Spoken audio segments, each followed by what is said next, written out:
something, so like a bird's head in there, Yeah. or like a whole living frog. A living frog inside your drink. Absolutely perfect. I was just watching. My wife and I we watched Andor, which is the best thing. It's so good.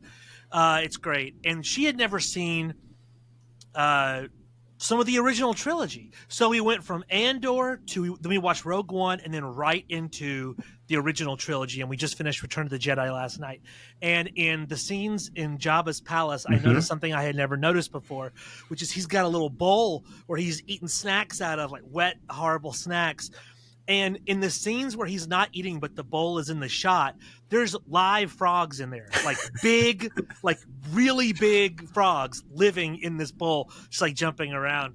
And they don't know they're in a movie. I wonder if they even lived. Because the bowl, like, maybe had some other stuff in it. Yeah, you know it was 1983, so probably a lot. Yeah, yeah, you could kill a person. You could kill animals in movies back then and kind of get away with it if it wasn't like a charismatic animal, like a pony, or one of the more beautiful gulls. Yes. I hope you know all of this is staying in. This is great content. I'm an open book vis-a-vis gulls. All right, silly intro. Even though we've already definitely started people watching this are like, why are we doing intro? We started with Frog's Head. Hello, one and all, and welcome back to another thrilling episode of Off the Dome. I'm Jordan Ryan. With me, as always, our prolific producer. Say hi, prolific producer. Hi, prolific producer. Woo! Taylor, it's so good to see you. On the heels of Battle of 12 Rooks, I know the name of the episode, parts 1 and 2. Yeah, it made it easy for you. They're the same. Yeah, that did make it easy. And it's not like a weird name that I have to remember that's like something specific, like a magic spell from the episode where I'm like, what was that thing? It's just like, it's the place they're at and battle. I can do that. What a triumph. Taylor, how dare you? I dare. You have dared. So number one, do you think people should catch up on Worlds Beyond Number? How you feeling about it these days? Yeah, you should.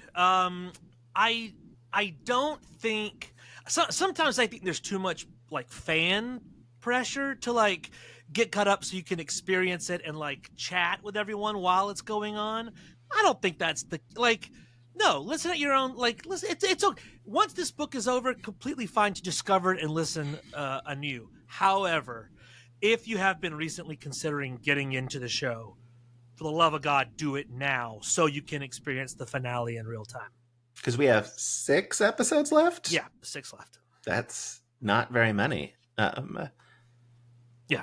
Great. I love it. Other important things that we should talk about right at the beginning. How's Velveteen doing these days? Oh, Velveteen. Miss him. My beloved. He lives inside of me. He's the Joker to my Heath Ledger. I hope I can survive having Velveteen inside my consciousness. I would love to bring Velveteen back. That is my favorite character voice. Do you want to tell people what you're talking about? Sure. We got to play a little Dungeons and Dragons in January in the world of Umora, no less, where you played truly the most upsetting person imaginable. Just getting started. I can go much more upsetting. Yeah. A porcelain body doll with a centipede locked in a cage for a head.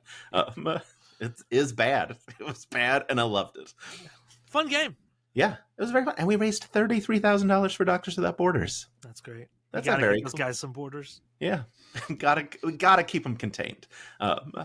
And a lot of that was a big thanks to you, which thank you again, because you posted it to the Worlds Beyond Number Patreon, and those folks went nuts. I'm a loose cannon. I'll put anything on there. Yeah, great. That should be the big takeaway. Reach out to Taylor to post things on the Worlds Beyond Number Patreon for your own personal gain. All right. Can I get like Stephen Miller's home address? It's going on there. Perfect. Yeah. I love it. Have you recovered yet from 47? How are you feeling? You're back to I mean 100% feels like I don't know about you. I'm never at 100%, but well, 47 and 48. So the Battle of 12 Brooks was I wouldn't say made it all at the same time, but it was made very much back to back. And so really it's been recovering from both episodes back to back was brutal. because part 2 not quite as brash. We kind of go from Saving Private Ryan to The Bourne Identity, so the scale focuses in part 2, but still, but Matt Damon is still there. He's still there. Yeah, and those are Matt Damon movies, aren't they? They are. So yeah, but we are recovered now. It just all it means is drink a lot of water, get your vitamins, naps. All very important. Yeah. Good advice, just generally in life. It's also really interesting. You discovered the limit of how many tracks you can have. What's the system you use? I forgot the name of it. Pro Tools is the Pro name Tools. of the, yeah. How many tracks can you have in Pro Tools, Taylor? You can have 1,024 tracks in Pro Tools. And why do you know that? Because we hit it. We hit that number of tracks, and then we consolidated things down, and then later on we hit it again. That seems like a lot. And that was just in Battle of 12 Brooks Part 1. Yeah. Layers. I mean, yeah. Layers. There's a lot going on. Yeah. A lot of the effects you hear, it's not just one sound. It'll be 30 different sounds you're hearing. So incredibly sophisticated and complex sound design coming from Jared. God bless his heart. And then I instead of subtracting, I added to it. And then the music is, full orchestral score for the whole thing. And different orchestral kits coming in for different cues. So several orchestras layered and stacked up on top of each other. It was many tracks. Yeah. It was understandable why the episode was a little bit delayed. 2 days, not bad. No, that's what I'm saying. A little bit delayed. It's as much like music and sound design as I would even say a pretty big feature film. So, the fact that we were able to put that out in 3 weeks or less than 3 weeks really is pretty extraordinary. Yeah. I have obviously I want to get into full spoilers. We're not there yet. So folks who haven't listened can stay with us at least through this part.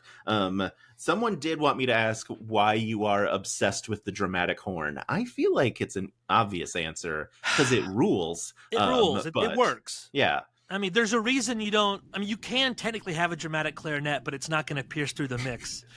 There's a reason that certain instruments are associated with certain vibes, and it's because of physical sonic properties of the orchestra and the instrument. So even if I wasn't referencing the great adventure music of the orchestral operas and films of the 20th century, you would still end up using horns to cut through the mix and blare at people. Yeah. It's really hard to get a bassoon to blare. Which is a beautiful name, by the way, bassoon de Blair. Yeah, anyone can take that. Bassoon de Blair is a great name. That's free for the taking. Speaking of instruments, though, Taylor, how's your instrument collection going? Fucking great! Everybody has been chipping in. We got a trumpet, clarinet, saxophone, a flute. Have you gotten to start? Are you just playing with them at this point? Have you gotten to? Are they incorporated into recordings yet? No. I am sticking with the Worlds Beyond Number, Wizard, the Witch, and the Wild one, using orchestral samples and the tools that we've been using so far. The real instrument collection is mostly for weird sound design for the next big campaign. Gotcha. Which will be a Bria's space campaign. That's not a spoiler. Yes, we know that is coming. That's right. Yeah. So that's very fun. I'm excited for weird real instruments in space. I mean, who knows what you'll hear? I'm getting a lot of crazy stuff. This is a bass ocarina. Oh, the size of that thing, and the guy that makes these just came out with a bigger one. So fuck me, I guess. I gotta get the Matryoshka one level up on the ocarina. Everyone's saying, Taylor, why didn't you play it? You gotta pay, babe. You don't. It will be free. That's let's plug the Patreon. Taylor, where can people find you playing a bass ocarina? Now a video you have to make for the Patreon. Eventually, I will definitely be on the Patreon playing the bass ocarina. Yeah, patreon.com/Worlds Beyond Number, or just do what any human being will do and just Google Patreon Worlds Beyond Number.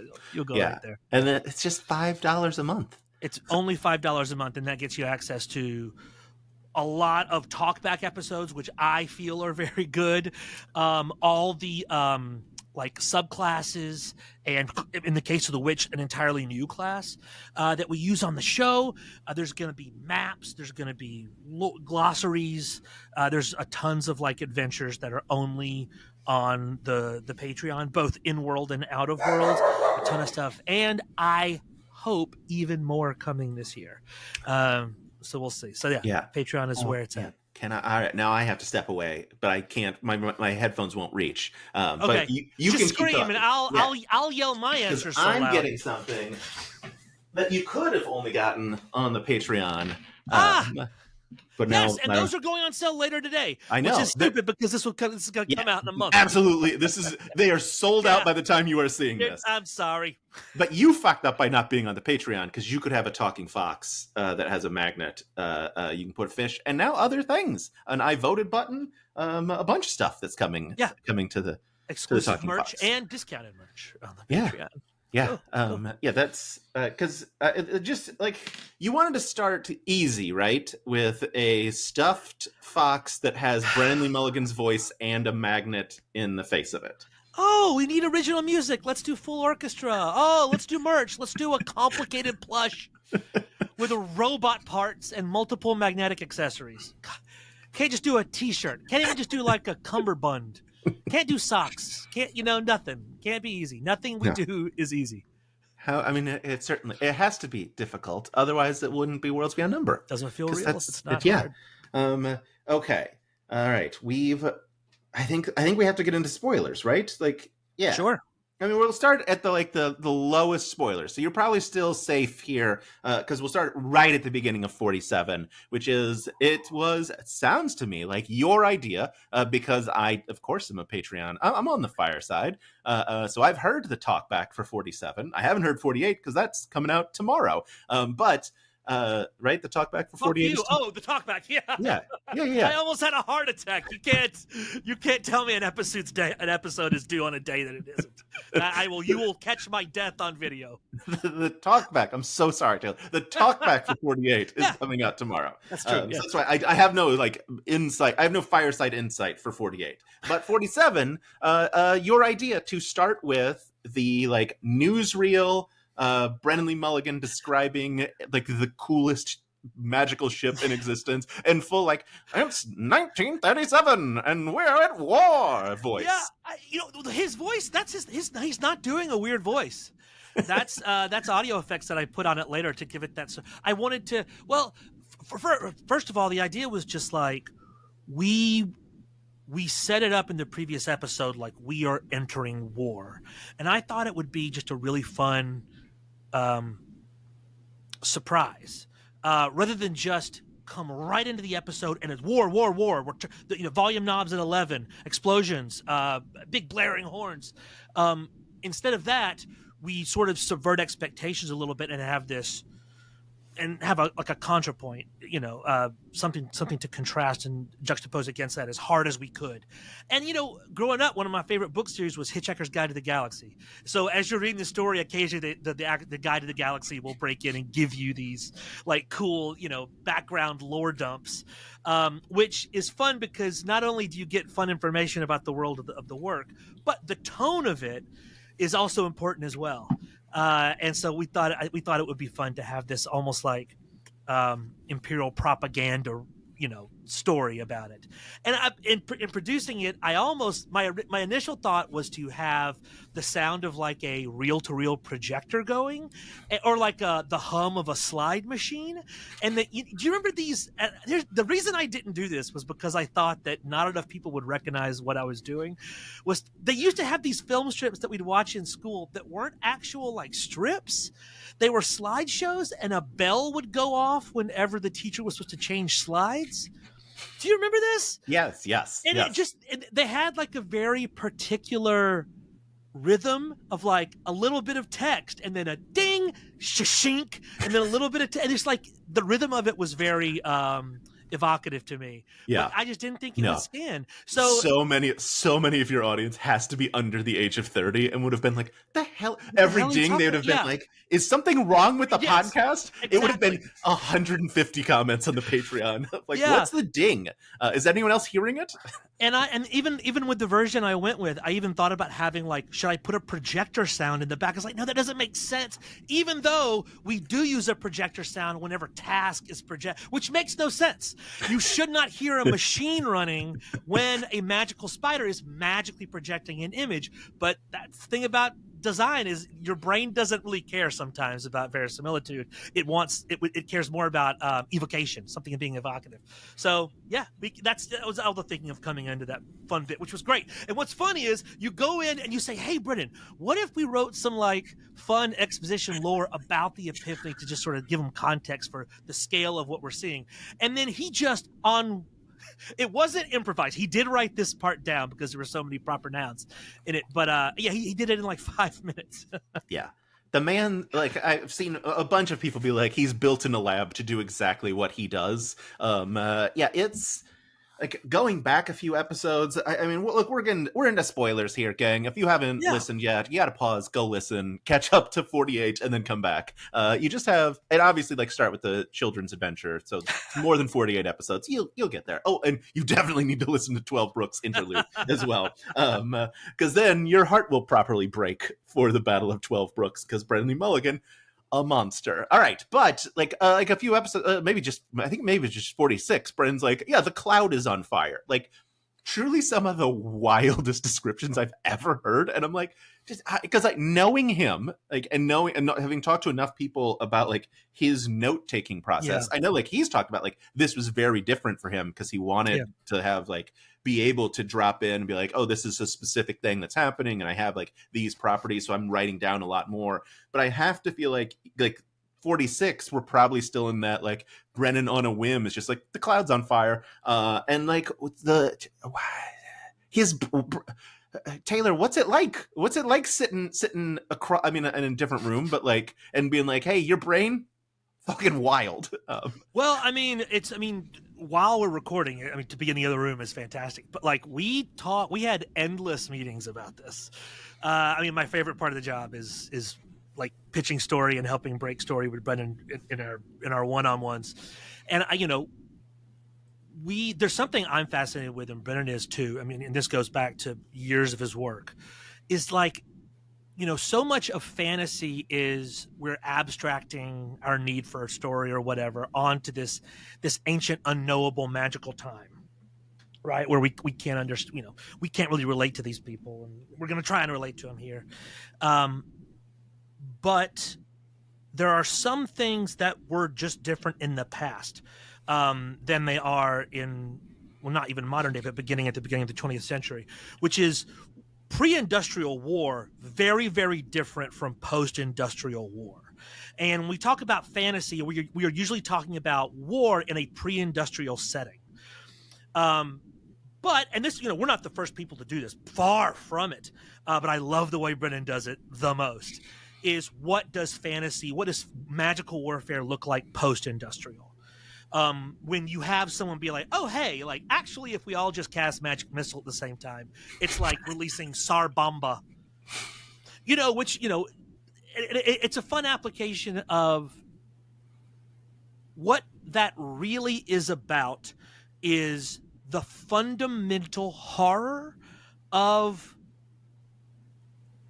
like, at the beginning of the 20th century, and you can maybe even say the end of the 19th century, industrialized war introduces a new kind of horror into human existence that didn't really exist before. And to explore that with magic, I think, is a lot of what's going on in Arc 4, and especially, obviously, in the Battle of 12 Brooks. Yeah. I mean, well, look, there is obviously there is the industrialized horrors, but there's also just straight up horrors, like capital H horrors. And you got, I mean, look, part of that 1024 like is like you needed the sound for both of them. Like what God, what I guess let's split it. We're talking Empire first, so we'll stay on Empire. Like, Sure. what are the inspirations like driving you for like coming up with this big march to war? Like, for folks, I mean, if you're still listening and you haven't listened to the episode because you just don't care about spoilers, it's airships, it's techno nonsense. Like, there are artificers building things. There's magic involved, but it's both, baby. It's both. Yeah. Well, so designing the big battle, right? The two things that we were always thinking of is scale and distance. When we hear a sound, how big is the sound and how far away is it? And the reason we always talk about scale and like size and distance, is because scale is really one of the themes of the experience. This is a larger scale thing than we have ever experienced before. So not only are we hearing the sound of the front row of soldiers' heads being cut off by these magical green discs flying out, right? And that we're very close to that. We can hear the first one very close, and then as it goes, we hear it move down the line. So you get viscerally the experience of and I mean, come on, like, obviously we're thinking about famous like battles in history, Saving Private Ryan and the big Peter Jackson Lord of the Rings battles, and those are honestly my two big touchstones for the whole sequence. So we want to give you a sense of where you as the listener are relating to these sounds. So like when the big behemoth, what are they called? Titans, behemoth, Goliaths. The nightmare monsters. The giant nightmare monsters. Yeah. The ones from the art that everyone saw and went, including the players, and went, what the fuck is that? Wait, what are they fucking called? What are those things called, George? I don't know. The listeners are so mad at me right now for not remembering. The problem is that I have to begin. We begin designing and scoring before a lot of this stuff is like settled. So even before like I knew what the beasts were called, we were thinking about what they were going to sound like. So are they close? Are they far away? Because we want, this isn't battle just happening around you. It's happening everywhere. And we want the characters are undergoing this process of being, like Brennan describes it so well, that you're like a bug that has scrambled out of the wreckage in the middle of this grand historical event. And so we want the listener to feel like that too. So giant things are happening very close to you. Giant things are happening very far away from you to make you feel the scale of this whole thing, because that's one of the big themes.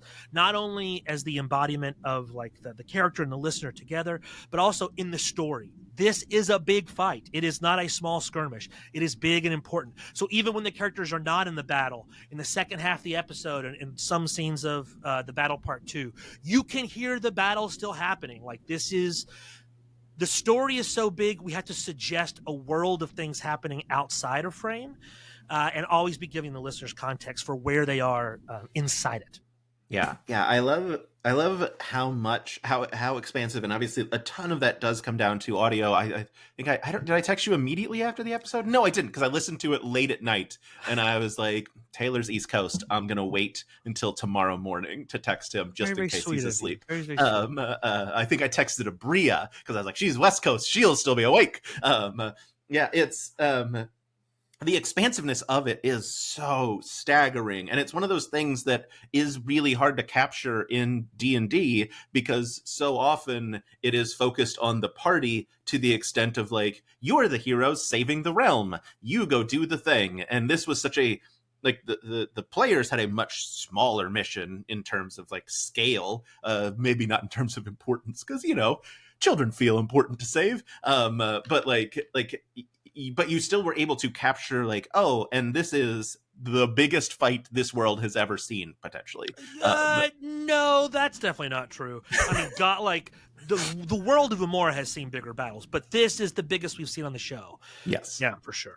Yeah. But you also then, like, you have this other side, you have the Empire side, but then you have this side of sorcerers that is much less like, they aren't rocking up in airships. They just fly with robes that are 40 feet long behind them. What an absurdly silly thing that I love so much. Just like the practicality of ever, because you would have to be 40 feet off the ground at all times, because otherwise your robes are dragging in mud. But like, beautiful and perfect. But what a great hit for morale, right? Yeah, you know, we are. If you look at how the great empires fight, and they do very similar things. You know, I mean, Genghis Khan would have.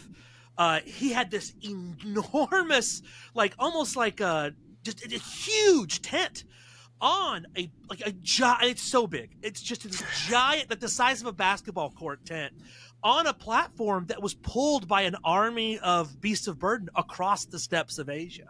So you see, and then like there's smoke coming from it, you know, and there's all these smaller, and there's all these smaller tents on smaller platforms moving with it. So you're watching across the steppes, and fucking, not only is Khan's army coming for you, he's got a mobile city.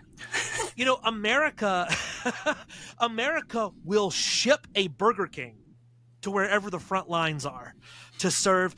Like the complexity of the supply chain that large, powerful armies are able to produce has these strange results of things like 40-foot capes and a Burger King on the front lines.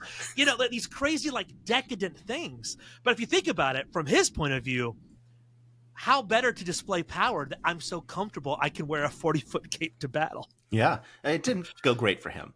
Well, it wasn't the cape's fault. Yeah, he just, you know, the Wizards were more prepared than he knew. Yeah. Like, you can't give Wizards prep time. You can't give them time. Yeah, that's the thing. Yeah. All right. Well, let's talk. Like, the name of this interview in the calendar is "Let the Bodies Hit the Floor." Hey. Because, my God, the Bloodline ending moment, where, like, we lose a lot of the music, it becomes a very, like, personalized, close quarter fight, and then you tell me how many bodies hit the ground. Do you remember? At least several hundred, right? Yeah. I mean you put the effect in, so I don't remember. I did not count the thumps. I did not count the thumps. Beautiful work by Jared, by the way, in that moment. That whole scene is mostly Jared, with me sweetening and adding and subtracting and adding a few things. And it's interesting. I'm glad that you point out that there is no music in that moment, because that was sort of a not last minute, but that was sort of towards the end of the process decision to have that be not scored. That is silent, and I think it was absolutely the right call. If you imagine Steel and this was the big challenge for the episode, right? Everything else was challenging in scale, but not really in kind. This final scene was challenging in a different way. That was because, hey, how do I communicate that there's a large screaming beast walking around you? That's kind of easy from like a aesthetic sound design perspective. Everyone who designs narrative can squeeze out a big beast walking by you, you know? Some might be better than others, but the fundamentals you can get. But the final scene with Steel, that presents a really interesting challenge, because Steel is casting such sophisticated, high-level magic that we've never really seen wizard magic at this scale outside of the physical apparatus of the Citadel, right?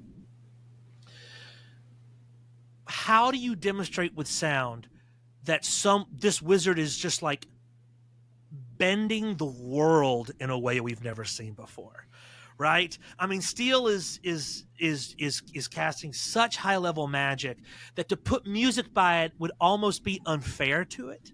Like, if I could invent a new note, this would have been a time for the new note. But I can't. There's no new note. I cannot crack open another YouTube tutorial to understand microtonal composition. I'm just not doing it, fam. I want to see my wife at some point during the day. I don't have time to learn that shit. So we went with no music, and I think it's much more terrifying, and the gravitas is even higher because of that. There's a great scene in an otherwise kind of weirdly mediocre movie. You ever seen Looper? Yes, I have. Okay, so do you know that? This is spoilers for Looper, I guess. Do you know that scene where the guy is like levitating and all the blood just starts to come out of his body? Vaguely, yes. There's no sound for it. It's this like quiet thing, and it's like, oh, that's scarier because it's silent. Like, to watch a person float up and all their blood just starts coming out, it is scarier because it is quiet. And so in this moment, and Steel literally sort of like freezes time so you wouldn't hear anything, and freezes him in this bubble. And so, like, balancing crazy new sounds, and what does that mean, crazy new sounds, with silence was the way we sort of decided to play that scene, and I think it went. I'm very happy with how it came out, and Jared's was extraordinary for that one. Yeah, I mean, you can just imagine she hits this guy with the sword, and all of his blood comes out, multiplies in the time is semi-frozen. The blood is coming out in a silent, abstract wave of malice that travels through the family tree. That's awesome. Yeah. And it's scarier if it's silent. Yeah. And it is definitely scary. But scarier if it is silent. Because I obviously this. I have a Patreon where I let people suggest questions. I had quite a few, like, how dare you? Are you happy with yourself? Those kinds of questions. Listen to me. This performative outrage people express. When they like something, they pretend to be mad at it. I see through you. I know what you crave. Don't ask me how dare I. I see you. I see you quivering with anticipation. Yeah. People wanted people wanted part 2 to be just the same as part 1. No one was no one's upset about how part 2 turned out. No. But if it had just been and now here's another hour of that level of battle, no one would have been like, oh no, more trauma on me. They'd have hunkered down with those headphones and been like, let's do this. But I also feel like that the funny, the how dare you stuff, I think is very funny because it's almost like, oh, hope no one reads my diary that I left out. It's just you clearly want this. Why no one's buying that you don't. It's almost repressed. I think the real power move is to be I gotta be careful what I say. The real power move is to just be gaping for it on Maine, I think. just drop the pretense that you don't like it, or and just be fucking get harder. That's the power move, I feel. There you go. I'll pass that along to everybody. It was that scene, obviously, that scene also, and then leads directly into our ending credits of a brilliant moment of I almost said Abria, what do you do? That's not what the line was, because that's not the character's name. But Suvi, what do you do, or whatever the exact, I think that's the exact line. Followed by nothing. Well, that last line, that I feel that was a sniper shot that Brennan and I came up with together, because it was just and I think it ties that's the show, right? That line is the show, both in very specific ways, but also in general ways. Character tops everything, right? More important than anything else, character. And so all this big battle stuff, all the war stuff, everything was steel, all these big events, even in the fiction, So at every level of the process, none of it is worth anything meaningful that lasts a long time unless it relates back to the characters. So all this shit's going on, we take all this time to describe this thing. No, that's not the show. We laser focus back in. What does that mean for the character? So I was very, very, very happy with us for making that change. Yeah, and then the no credits, that was the end of the episode. I love fucking with the credits so much. Yeah. I would do it every episode, but you can't, because then you're an asshole. You can only do it every once in a while. It's like pranks. It's like doing a prank every once in a while. That's a lot of fun. Someone who's always pranking, no, thank you. Yeah. Not invited to the dinner party. No. If the credits changed every episode, then people wouldn't know that was a special thing that just happened. Exactly. But I want to put mayonnaise on everything. Yeah. I will say, for folks, I guess, I don't know if there were several people who I know who have an autoplay for podcasts turned on. So just went to a goofy, silly podcast, and they're like, oh, this was jarring to jump into something else. I know. Yeah. But the decision for no credits. You just wanted that. I assume that you wanted that emotional moment to just sit with the viewer as hard as possible. Yes, I did not want to offer any time to process or any time to reflect or any no aftercare, no transition. I wanted people to feel I wanted to feel like they were Suvi. right? I want them to feel like I don't know what to do and I don't know how to feel. I mean, it's as simple as that, really. Yeah. I mean, that's the theory behind it, but I think that's like post hoc. I think in the moment your gut just tells you that just feels wrong to put the credits there. Yeah. Yeah. Everybody knows it. You can get the credits next time. You get the credits next time. Get them next time. Who gives a shit? The credits are in the show notes. Read them if you want to know who makes the show. It's the same as the previous episode. Yeah, I say like okay, we've hit ending, but like that there's so much that happens. Like, I know. Like it's we finally get to see the wizards at full, Steel at full capacity, but a lot of wizards at like full capacity. We see some sorcerers at like full capacity in terms of just absolutely unleashing magic. Obviously you want to call back to like little bits that we've heard, like you've introduced us to Fireball in the series. Dreadnoughts. Yes. Hey, we Dreadnoughts. got it. Retract your comments because we got there. Sorry, go ahead. Let's talk Dreadnoughts. The worst interview subject of all time. My favorite thing in the world. Where are you coming up with them bad Dreadnought sounds? Well, I mean, we're very fortunate. We will occasionally make our own sounds. You can hear Jordan's voice. Sorry, not Jordan. You're Jordan. Jared's voice. You can hear Jared's voice in the show if you listen very carefully. Some of the soldiers' yells. That's our homeboy, Jared Olson. Narrative audio design genius. We pull sounds from everywhere, but I believe most of the Dreadnought sounds were pulled from a wonderful sound library by a company called Boom, and then changed a lot.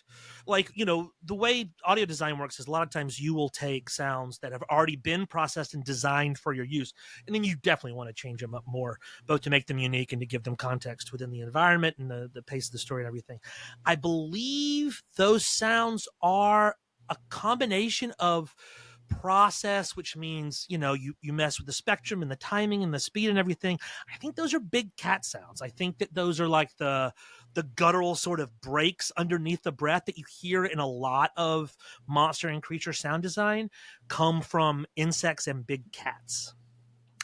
But I love it. Look, I'm so glad you came up with the Dreadnought name because I wouldn't have asked that question. Oh, good, yeah. And now we know big cats. Big cats is the answer. Well, listen, if you love that Dreadnought sound, I mean, that's Jared Olson, baby. That's top notch stuff. Yeah. It's about, so a lot of that stuff is like harkening back to things that we have heard a little bit of, like like I was saying, like we've heard Fireball or whatever, right? Like, and you have to like, I'm assuming you've got a library where you're like, all right, this is Fireball. From here on out, this file whatever numbered, that's our Fireball spell. Yeah. Oh, absolutely. Yeah. Yeah. It is like, how are you when it needs to be at the scale of 50 sorcerers just cast Fireball or whatever spell it is. Like how are you thinking about that? How are you physically producing that? Like you said, like 1,000 magic missiles at once. Like what does that look like? We would start from scratch. Because if you can't just layer 50,000 of, it's the way that like the back end of design does not mirror the same way that the real world works. If 50,000 people cast magic missile in the real world just takes the original sound and multiplies it times 50,000. And because you have this perfect computer called the universe, it then produces what that is in the world. But audio production does not work the same way. So you can't just put 50,000 versions of the same thing and then just have it, go to that. Also, that would melt my computer down and I couldn't afford it. So for when things get so big that they sort of become a new thing, I usually say start from scratch. But we also have design principles that we use for the factions. Like when Ame casts her magic, you'll hear, and this is not true all the time, but most of the time, I think when Ame does magic, you'll hear some strings or some earthy or some. I use a lot of string sounds for Ame's magic. Likewise, a lot of like gradient sounds or a lot of wind sounds or a crazy jazz saxophone for Ursulon. And when he changes his glamour, you hear a lot of different kind of sounds. And for wizards, we tend to start with metal and glass. We tend to start with, and that comes from the way the Citadel was first described. I mean, the first opening descriptions of the Citadel that we hear in episode 1, I was like, okay, that's the Citadel is this crystal structure. So we're going to go with metal and glass sounds. So pretty much every Imperial or Citadel spell you hear begins with some kind of processed metal or glass. A lot of bowing cymbals or bowed glass. When you hear the sound of the Imperial skyships moving, that is a very processed sound. That sound has been processed through a lot of things. But the underlying sound is a large piece of glass that has a bow run across it. And creates this like kind of a weird sound that you just don't hear in nature outside of that. It starts with, or a bowed cymbal. Instead of hitting, you bow, and it creates this really weird sort of metallic and glassy whine that is baked into a lot of Imperial spells. Oh, I love that so much. Yeah. Question for you. When a wizard casts one more. When a wizard casts shield, you're hearing a xylophone, and it's spelling out DEF for defense. Oh, come on. Get out of here. You know it. All right. Would you have any more of those that you want to tease us with, like specific notes that people are hitting, or is that a shield spell only thing? Can you not tell us because it's in episodes 49 through 50? There's a couple of more little funny jokes like that in the sound design every once in a while, but I'll save those until the end of the Great. book. I love that. All right. Did you hear "Let him choose" or "Let him choose"?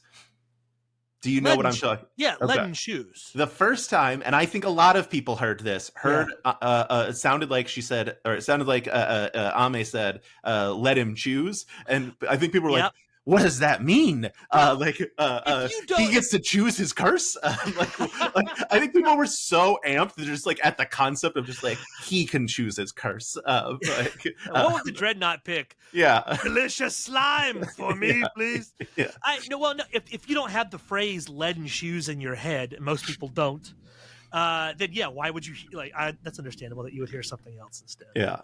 No, I'd never heard of that. Yeah, it was very funny. I saw a few people.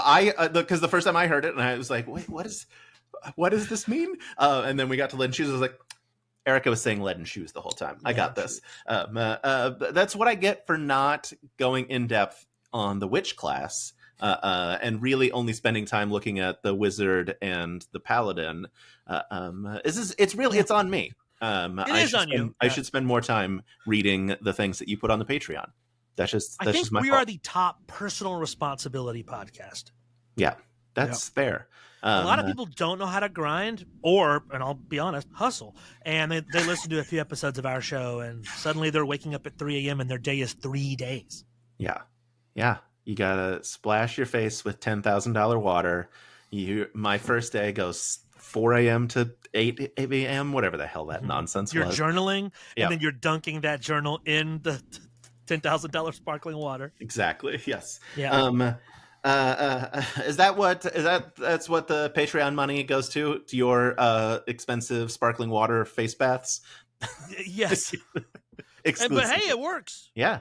No. Yeah. I'm sure Brendan would love to hear you say that we're the personal responsibility grind hustle podcast. Yeah. I make Jared Olson do like Survivor games. Fear Factor is coming back, so just to get him ready. Yeah, that makes sense. Yeah. Oh man, like you guys had. Obviously, I don't want to know what happens. Well, you do. I do. I don't want you to tell me what happens. I want to experience what happens. That's what I want. Deal. Yeah.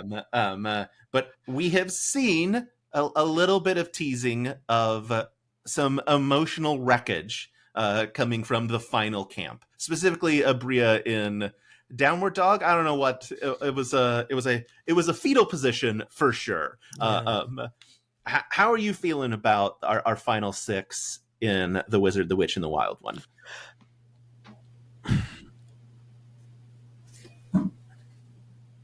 I'm very happy with it. I have a lot to say about these finale episodes, but I want to be very, very careful.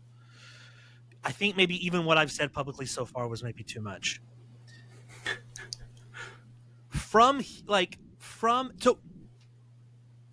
the end of the Battle of 12 Brooks was the end of a camp, and the next 6 episodes were all recorded in one camp. But I feel that like the energy of the Battle of 12 Brooks is like that energy never sort of drops. Even with episodes where one character might be doing something that's not immediately like the most intense pounding drums, thing, then you cut to a scene that is that, so it's like there's always, and even when we're not in high-pitched intense moments, what is being said in that moment is enormous game-changing information about the world and the story. Okay. All right. So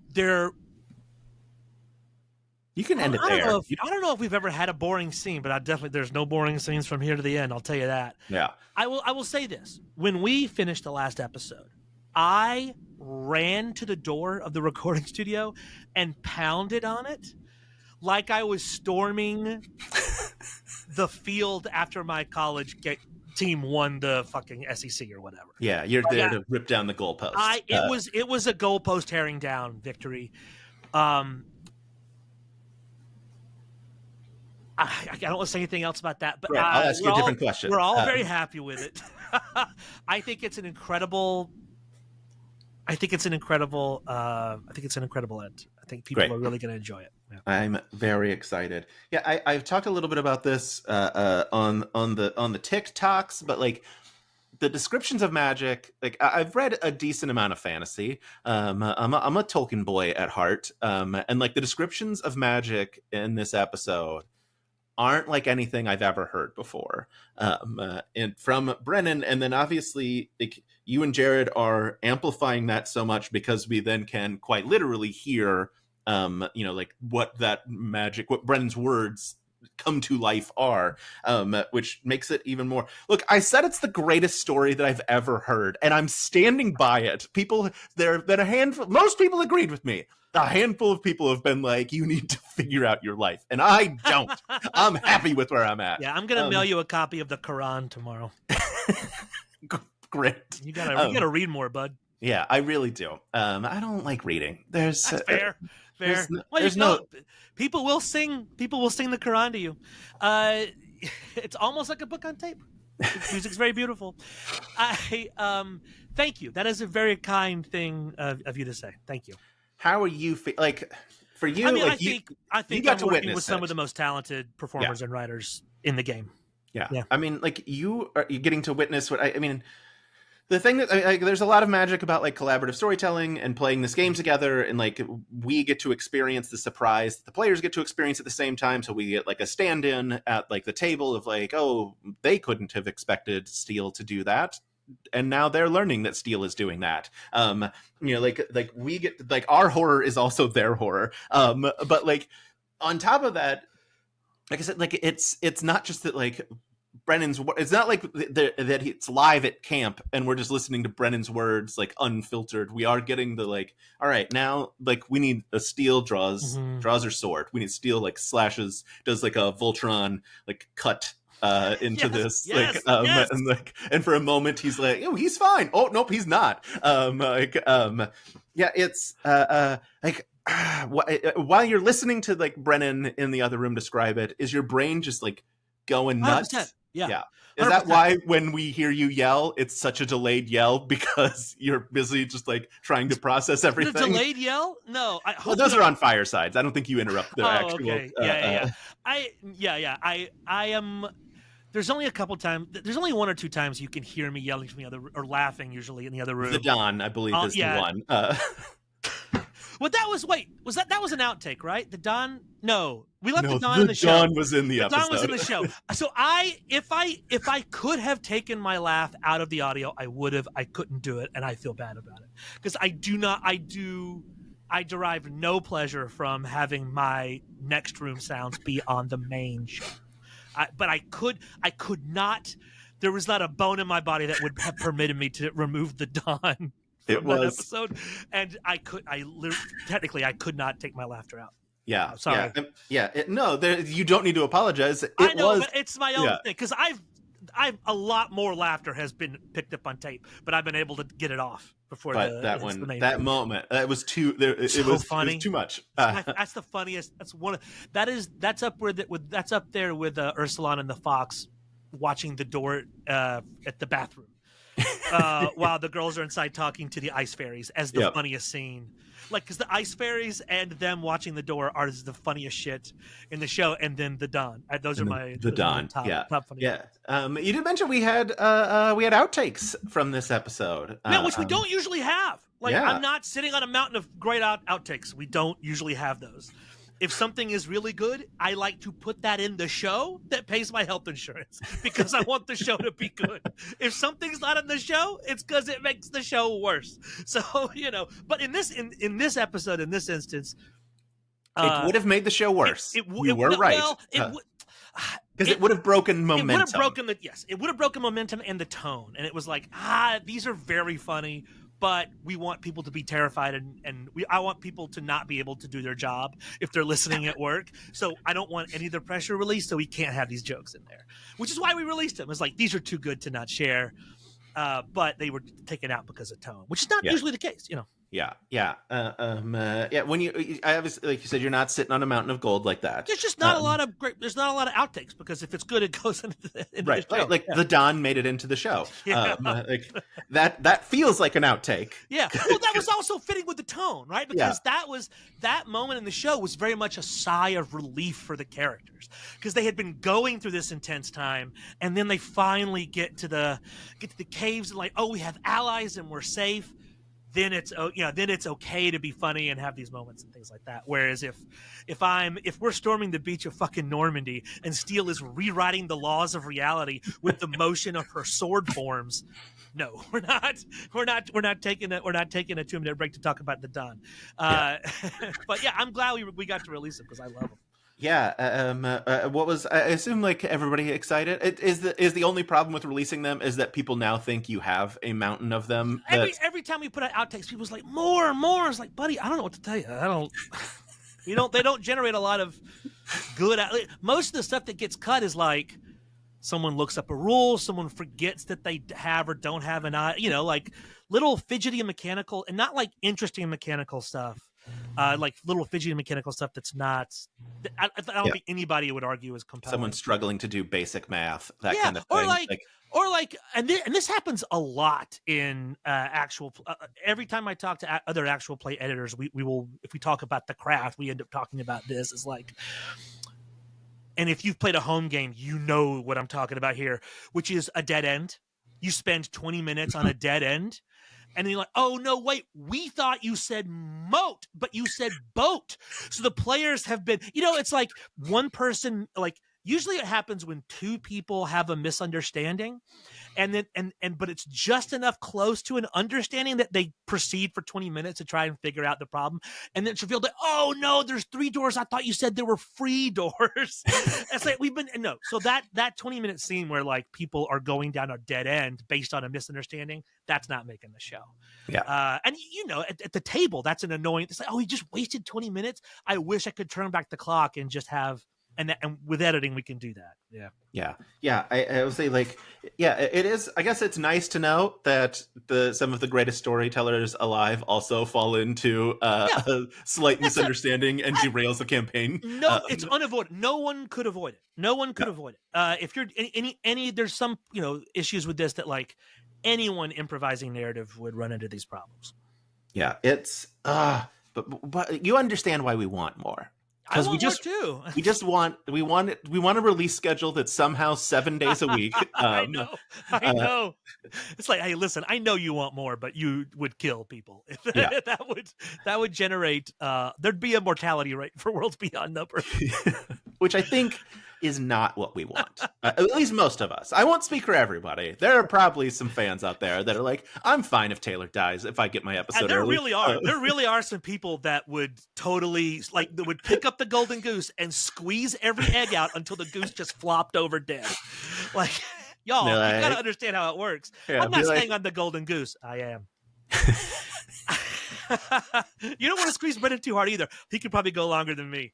But my advice to those people is just listen to one half of the episode in 1 week and one half of the episode in the next week. Boom. Solved. Yeah, there you go.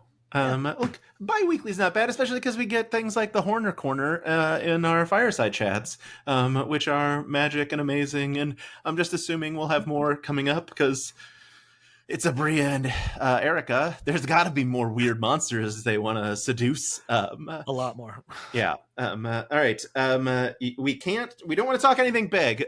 Somehow we are at the hour, which is remarkable because it feels like we've just started a minute ago. Like I just glanced down and was like, oh, we've been talking for a while. But like we've talked about, like one of the big things coming up was like the war of what we just saw, right? Of that, like we were going to we'd seen periphery of like big magic, that kind of stuff, and this was going to be the first time like we are in the thick of it. And now we've got 6 episodes left of just like intense balls to the wall action. I don't have a question here. Not action, intensity. Definitely story action. I will say that. Yeah.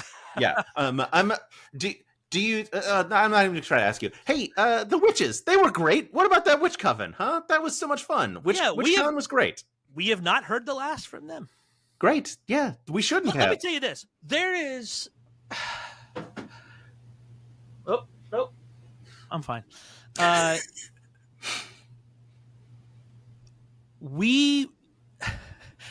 Brennan and I were very dedicated to the idea of, if not wrapping up, giving an update on as many storylines and other important NPCs and factions as we could, right? Because we know we're leaving this story for a year plus, so I don't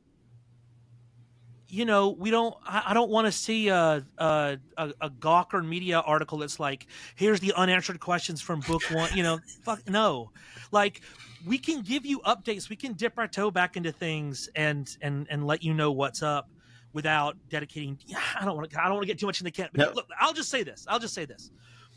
I occasionally will see, every time we've put out an episode for the last month and a half, people will say, is this the last episode? Is this the last episode? Listen to me, motherfuckers. When it's the last episode, you will know it. There will be no doubt. You will hear that audio and you will say, that was the season finale. That there will be no mistaking it whatsoever. You will know. You will know. You will know. You will know. Everybody will know that was the finale. That's great. It'll be very, very clear. I'm very excited for that. Have you and Abria started having one-on-ones about space, or is that a thing on the way? A little. Okay. We've had a few, and I'm looking forward to having more. Let me tell you. Yeah. How you feel? How you feeling about space? You ready to get in there? I cannot wait to start recording my synth music. I cannot wait. Oh God. She hasn't announced what you're playing yet, has she? No. Well, someday we'll find out. Someday this year, according to I think calendars. But that's what I've heard. We've got 6 episodes left. We've got, I think, some interludes have been promised. Maybe potentially. We have not. Yeah. Let's see. Something happens between the end of this campaign and the start of space, right? Yes, that has lots. Lots. I think it's fair to say lots will come out between Wizard of the Witch of the Wild One and Abria's next game. I don't know. Have we announced the name yet? I don't know. No, you have not. We have not settled on a final calendar. We will see what happens, but I mean, the longer we take, the more other stuff we get to put out during it. And I know that our other cast members have expressed interest in running games. That's all I'll say. I hope that comes to fruition. All I can say is I hope that happens. Yeah. I know that there might be some recordings scheduled for next weekend that maybe would contain some of that. I don't know. I can't say anything. Yeah. But yeah, there's a lot of stuff coming, and I am really excited to plug in my old Moog matriarch back there. I can't wait. I know it's Mo. I'm being a bitch. Don't at me. If you would pass along that also we all want more class action, please and thank you. Listen, I want more class action. I want more what's the other one? Tag it or bag it? Bag it. Yeah. I want more. Every time I see Lewis, like, motherfucker, anytime you want. Anytime you want to do one of those, please, let's do it. Let's do as many as we possibly can. It's just scheduling, man. It's just getting these folks in front of a mic. Lou's got a day job. Yeah. Lou's the only one with like a daily actual work schedule. So oh my God. The hardest. We didn't talk about the goddamn jet skis. Oh, isn't that great? Taylor, the jet skis on Worlds Beyond Number. Having to be quiet about, because we knew what was going on. Right. Because he was doing all this stuff, and I was like, you're watching like a dozen hours of like how to fix a jet ski YouTube tutorials, and you've wrapped your car as the Joker. Is this a game changer thing? And I mean, there's NDAs, but like, what else could it be? Yeah. So it was very funny to watch Game Changer ruin my friends' lives over a year, and not be able to talk about it. Yeah. I mean, there was I was out in LA running errands with Erica in Erica's car, and completely coincidentally, we're driving down the street and a Lou's car pulls out in front of us, and so we got to experience it in the wild. Just hilarious. Absolutely incredible. I love that car, pictures of that car existed on the internet, and people were just like, what is this? Before Game Changer the episode came out, no one knew it was Lou's. Just like, oh, absolutely perfect. And then the jet ski reveal, I think I've mentioned this somewhere, like when he brought up the first jet ski, I was like, oh, he's got a second one. I know he has a second jet ski. Like there's another one coming. There has to be. I've heard him talk about it. I've seen pictures of him picking them up with Jeremy Colhane. Like I know this is happening. Look, I mean, this is what I'm telling you. Even if you don't like Worlds Beyond Number, even if you think it sucks, you come on the Patreon and you can glean behind the scenes secrets of the wonderful shows at dropout.com. Yeah. .tv.org. Yeah. One of them. Dropout.gov. I bet if you went to dropout.com, let's find out. Does dropout.com redirect to dropout.tv? It would be a huge mistake on their part if it didn't. Doesn't do anything. Great. Buy it! Oh, Taylor, thank you so much. This couldn't have been better. I'll see you in could have been. No. See you in like 12-ish weeks. Talk the whole book, the whole campaign. Yas, Queen. We will talk when it is the dog days of August, my friend. Oh, I cannot wait. Taylor, thank you. People know how to find you. It's Taylor.biz everywhere on the internet. I don't know how to interview, so I'm just going to hit stop recording. Boop.